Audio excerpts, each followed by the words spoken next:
तुला 100 रुपये ही तुझी किंमत ठरवायची आहे का 10 लाख रुपये बनवायची आहे हे तुझ्या हातात आहे ना. एक गोष्ट पहिल्यांदा लक्षात ठेवा, कुठलंही काम कधीच कमीपणाचं नसतं.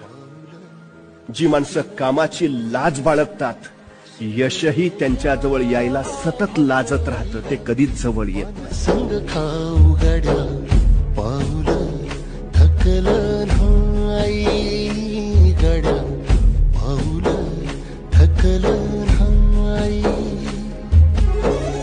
झालो बरबाद जरी बसला घावउरी, कलेची आग सार जाळून बी जाईना.